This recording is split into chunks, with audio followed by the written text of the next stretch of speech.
एक बार सारे दोस्तों का पुनः स्वागत। मध्य प्रदेश टीम की तरफ से सारे लोगों ने कहा कि भाई साहब आप शाम को लाइव आओ, दोबारा समझाओ। तो एक बार दोबारा आया हूँ, तो ज़्यादा से ज़्यादा इस वीडियो को शेयर कर दो और मैं भी एक बार शेयर कर लेता हूँ, ज़्यादा से ज़्यादा लोग जुड़ जाएँ ताकि हम मध्य प्रदेश के ऊपर विस्तृत चर्चा कर सकें।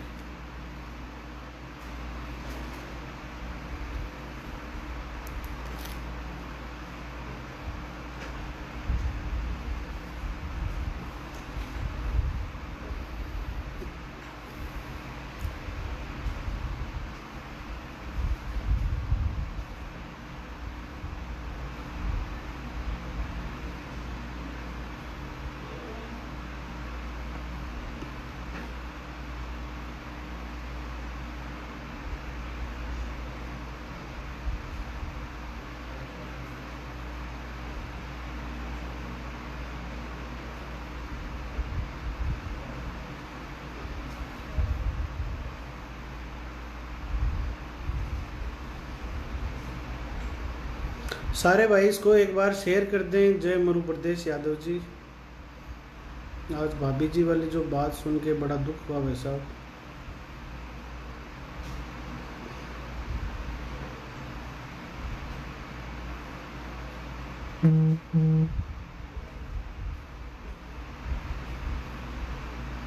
सारे भाइयों को राम राम, जय मध्य प्रदेश। ज़्यादा से ज़्यादा लोग जुड़ जाएं एक बार।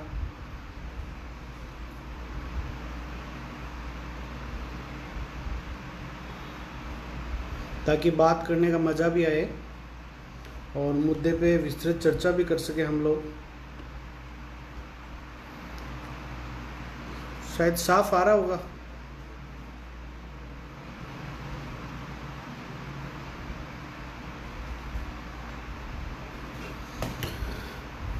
दोस्तों, सबसे पहले तो हम बात करें कि मध्य प्रदेश की मांग क्या है, मध्य प्रदेश क्या है।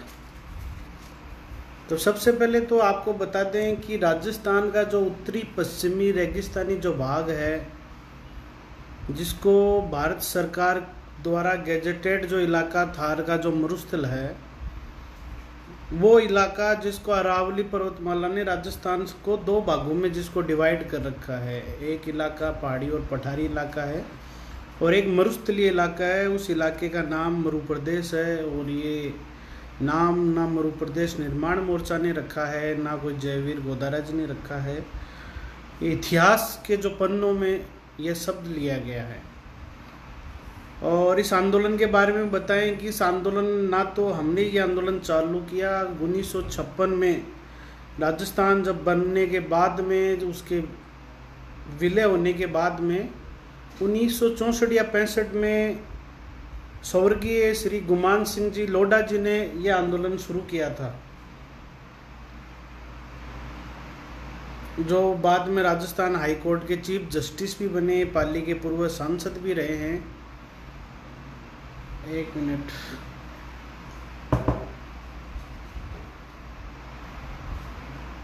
एक फोन आ रहा है।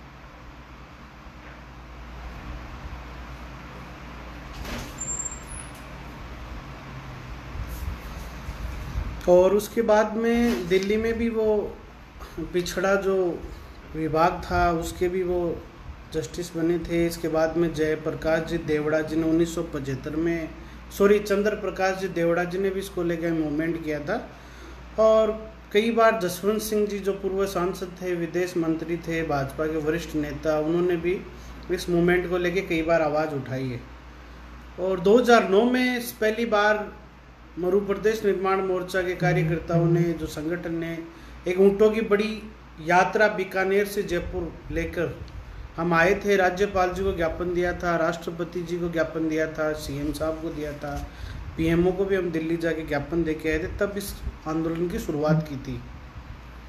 और मध्य प्रदेश की बेसिक डाटाज की बात करें तो 2,13,882 वर्ग किलोमीटर का ये प्रदेश है, जिसकी जनसंख्या करीबन 3.25 करोड़ है। साक्षरता की दर 63.80% है और ज़्यादातर पशुपालन के ऊपर यहाँ के लोग निर्भर हैं। सारे पलायन भी, मतलब लोग यहाँ से विदेशों से और अन्य प्रदेशों में रोजगार करते हैं। खूब मिनरल्स हैं। देश के 14.5% यहाँ पे मिनरल्स निकलते हैं। दोस्तों बात ये है कि अलग प्रदेश की मांग तब उठती है जब उस प्रदेश का या उस क्षेत्र का पूरी तरीके से विकास ना हुआ हो और उस क्षेत्र के अंदर उस क्षेत्र की भाषा, उसके रीति रिवाज, संस्कृति, वहाँ का पहनावा, वहाँ की भौगोलिक परिस्थितियाँ अन्य क्षेत्र से भिन्न हो, तब अलग प्रदेश की मांग उठती है। और इस प्रदेश की मांग इसलिए कर रहे हैं कि दोस्तों की जो झालावाड़ है, डूंगरपुर है, करौली, प्रतापगढ़, सवाई माधोपुर, बांसवाड़ा आदि जिलों का भी, जो आदिवासी जिले हैं उनका भी आज पूरी तरीके से विकास नहीं हो पा रहा। आप कुछ एक ज़िले हैं, जयपुर, कोटा, अजमेर, अलवर, इन सिटीज़ का ही सिर्फ गवर्नमेंट ने यहाँ पे डेवलपमेंट किया। बाकी गांव में आज भी विकास के लिए जो बुनियादी ज़रूरतें हैं, पानी है, स्वास्थ्य है, शिक्षा है, खान पान है, उसके लिए आज भी इस प्रदेश के 68.57 लाख जो मरू प्रदेश के लोग आज भी बेसिक नीड के लिए सरकार पे आश्रित हैं, जो प्रतिदिन 35 रुपये से कम, चाहे शहरी और ग्रामीण, कम कमा रही हैं। सरकारी आंकड़े, मेरे आंकड़े नहीं हैं। आप 2018 के जो आंकड़े उठा के देखोगे तो उसके आंकड़े। और राजस्थान में 1,13,00,000 लोग गरीब हैं जो 35 रुपये से कम रुपए कमा रहे हैं। ये आंकड़े आप उठा के देख लीजिएगा। तो इसलिए क्या है कि इन जो आदिवासी जिलों से जो भी मंत्री या नेता जो जीत के आते हैं, कैबिनेट मिनिस्टर बनते हैं, झालावाड़ हो गया, डूंगरपुर हो गया, जो भी अन्य प्रदेशों के जिलों के जो भी मंत्री जो बन के आते हैं, वो ना तो हमारे प्रदेश के बारे में जानते, ना यहाँ की भाषा जानते, ना हमारे इलाके के बारे में जानते। तो बड़ा प्रदेश होने के कारण यहाँ के मंत्री, मुख्यमंत्री, शासन सचिव, गृह मंत्री, प्रशासनिक जो भी राज्य प्रशासन के अधिकारी हैं, वो ना तो आम जनता की समस्याओं को जान पाते कि जनता की समस्या क्या है। और एक एक जिला इस प्रदेश का एक एक देश के बराबर है। आज भी राजस्थान दुनिया के 110 देशों से बड़ा प्रदेश है। ये आंकड़े मैं नहीं बोल रहा, आप गूगल से पूछ सकते हैं।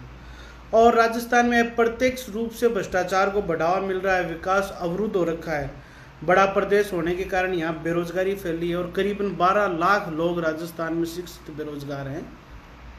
और राजस्थान के 63 जो मुख्य विभाग हैं उनमें करीबन 2.25 लाख पोस्ट आज भी खाली पड़ी हैं। पुलिस की नौकरी खाली पड़ी है, विभागों में एलडीसी के पद खाली पड़े हैं, कृषि विभाग के पद खाली पड़े हैं, कोई भी विभाग की, चिकित्सा डिपार्टमेंट में 3100 कुछ पद डॉक्टरों के खाली पड़े हैं। टोटल 34,000 पद चिकित्सा डिपार्टमेंट में खाली पड़े हैं, एजुकेशन डिपार्टमेंट में खाली पड़े हैं।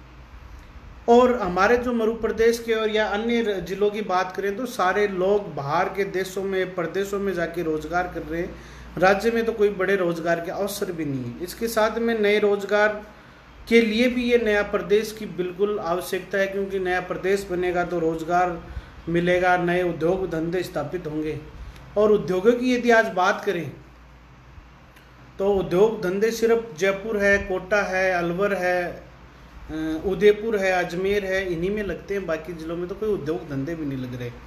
तो उद्योगों के मामले में बिल्कुल पिछड़े हुए हैं। कई लोग कहते हैं कि भाई कि मरू प्रदेश का आंदोलन आपका आगे कैसे बढ़ेगा।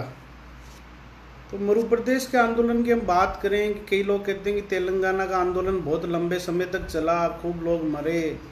तो दोस्तों तो वो ज़माना अलग था। और आज तो सोशल मीडिया का ज़माना, आप लोग सोशल मीडिया पे सारे लोग एक्टिव हो जाओगे। अभी पिछले 1 महीने से आप लोग एक्टिव हुए हो तो पूरे प्रदेश में लोगों को पता चलने लग गया कि मूवमेंट यहाँ पे खड़ा हो रहा है। पिछले दिनों ट्विटर पे भी हम लोग ट्रेंड कर गए थे। बीटीवी पार्टी के छोटू भाई वसावा जी ने भी इस मूवमेंट के लिए ट्वीट किया था। कुछ एक एमएलएज ने भी इसको लेके मरू प्रदेश सपोर्ट में उन्होंने ट्वीट्स किए थे। तो आप लोग जाग जाओगे तो कोई बड़ी बात नहीं कि 15 दिन में मूवमेंट खड़ा कर सकते हैं।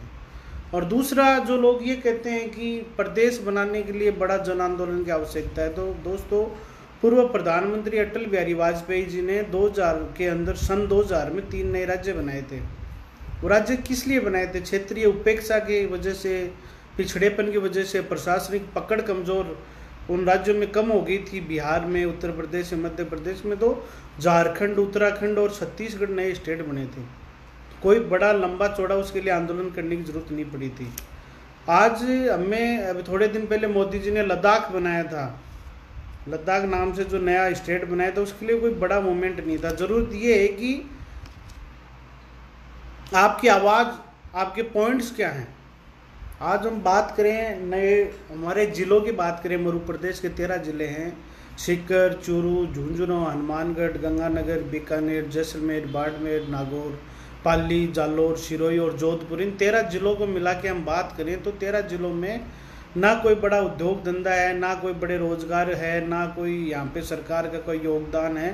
पूरे के पूरे ज़िलों में प्रशासनिक पकड़ और पूरा सिस्टम खराब हो गया। आज इन ज़िलों की बात करें तो बेलगाम अपराध बढ़ रहा है, बेरोजगारी लगातार बढ़ती जा रही है, मजदूरों को रोजगार नहीं मिल रहा, किसान परेशान है, आवाम परेशान है। और जो बॉर्डर के जो इलाके में केंद्र सरकार आज तक 1000 करोड़ से ऊपर अंतर्राष्ट्रीय बॉर्डर के लोगों का जीवन सुधारने के लिए और 1000 करोड़ से ऊपर शायद आदिवासी जिलों के अंदर केंद्र सरकार करीबन राजस्थान में पैसा दे चुकी है, लेकिन वो आज भी उन गाँवों में और उन इलाकों में पैसा नहीं पहुँचा है। आज भी वो लोग पूरे के पूरे पिछड़े हुए हैं। तो अलग प्रदेश बनेगा तो हमें लगता है कि 13 जिलों से 20 से 22 या 23 जिले नए बनेंगे। राज्य में खड़ी होने वाली है। शेखावाटी को तो कब से डार्क जोन बना दिया। आज भी बहुत से इलाकों में पानी की समस्या है और बहुत सी चीज़ें हैं जिनके ऊपर मैं आपसे इस मुद्दे पे बात करना चाह रहा हूँ। तो आप लोगों में जो भी साथियों के जो भी सवाल हैं प्रदेश के बारे को लेकर, तो आप लोग मेरे से आज सवाल कर सकते हैं।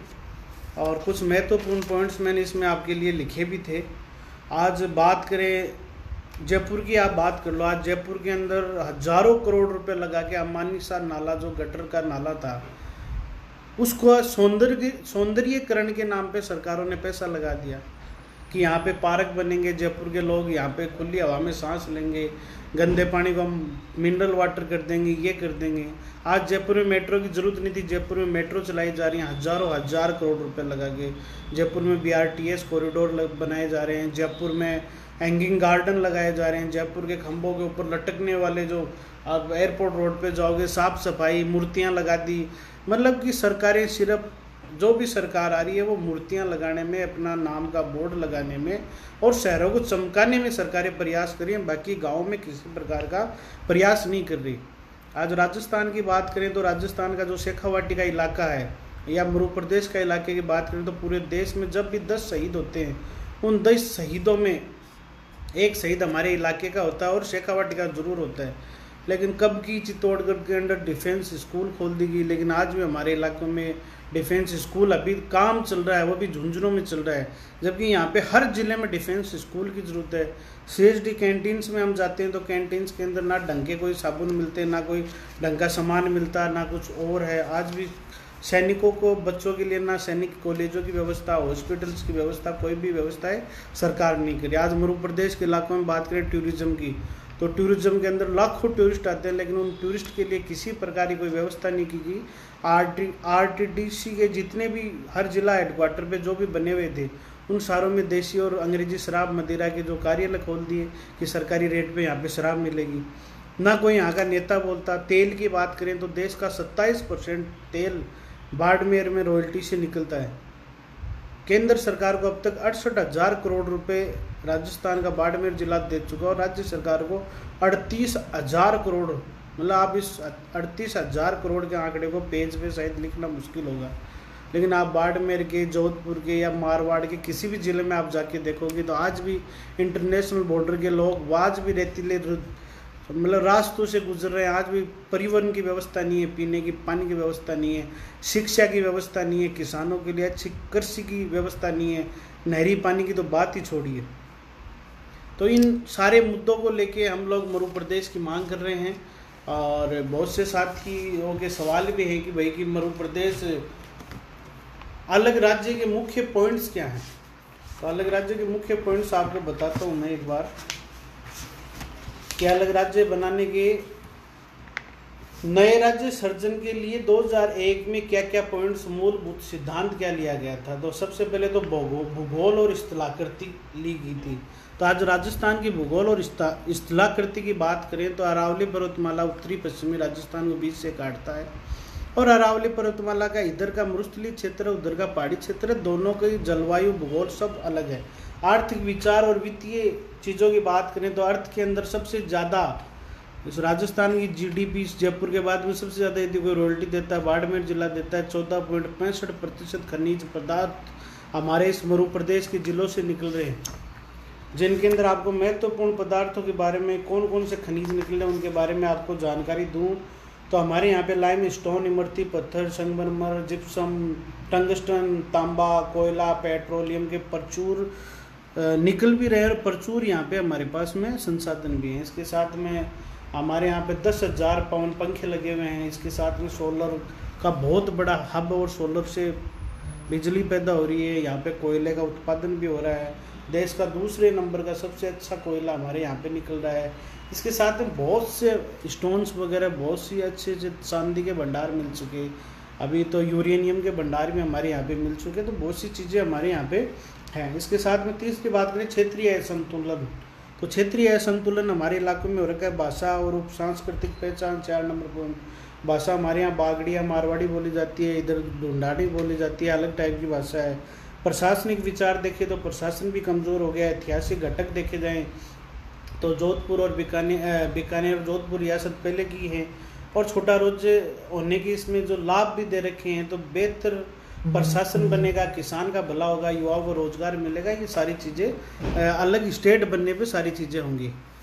तो ये सारी बात हैं और इस मूवमेंट को लेके हम पिछले 1 महीने से सोशल मीडिया पे पूरा कैंपेन चला रखा है। जो भी साथी इस मरु प्रदेश की मुहिम में जुड़ना चाह रहे हैं वो आप पर्सनल हमें व्हाट्सअप करें, फेसबुक पे मैसेज करें, आपको पूरे जवाब मिलेंगे और आप लोग इस आंदोलन में जुड़ें। और जब भी कोरोना का काल पूरा ख़त्म हो जाएगा उसके बाद में हम गांव-गांव, ढाणी-ढाणी और हर तहसील पे जाके इस मूवमेंट को हम खड़ा करेंगे। बाकी किसी भाई के कोई सवाल है इसको लेकर तो आप लोग हमें बता सकते हैं। मुख्य बात तो यही है दोस्तों कि ये जब तक छोटा प्रदेश मरु प्रदेश नहीं बनेगा तब तक ना राजस्थान का विकास हो सकता और ना इस मरु प्रदेश के जिलों का विकास हो सकता। हमारा सिस्टम पूरी तरीके से नकारा हो चुका है और आज मरु प्रदेश के जिलों के अंदर भी सबसे ज़्यादा मारवाड़ी जो भाई हमारे बाहर देश विदेश में कमा रहे हैं, उन्हीं की बदौलत आज जितने भी सरकारी स्कूल हैं, हॉस्पिटल हैं, जितने भी धर्मशाला हैं, प्याऊ हैं, कॉलेज की बिल्डिंग है, हॉस्पिटल की बिल्डिंग्स है, सारे उन्हीं मारवाड़ियों का योगदान है, सरकारों का कोई योगदान नहीं।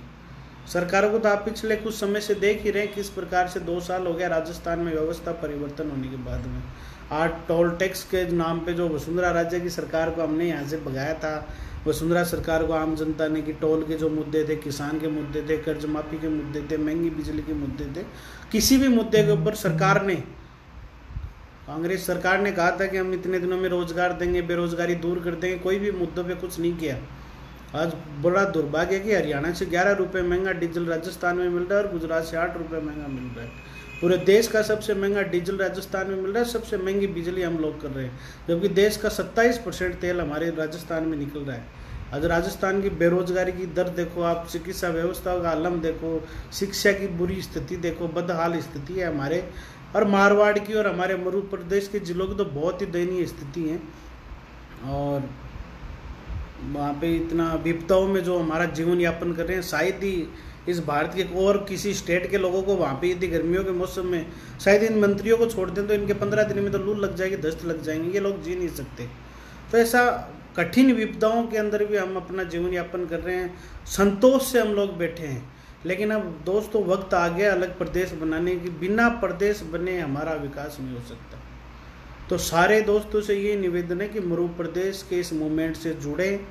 जो भी आप लोगों के सवाल हैं मैं लगातार अब कोशिश करूंगा कि लाइव संवाद के माध्यम से आप लोगों के बीच में रहूं और आपकी जो भी चीज़ें हैं उन सारे जो बेसिक मुद्दे उन पे आपसे चर्चा करते रहेंगे। और बाकी जिन लोगों ने इस वीडियो को शेयर किया उनका भी बहुत बहुत धन्यवाद। नमस्कार, जय मरु प्रदेश दोस्तों।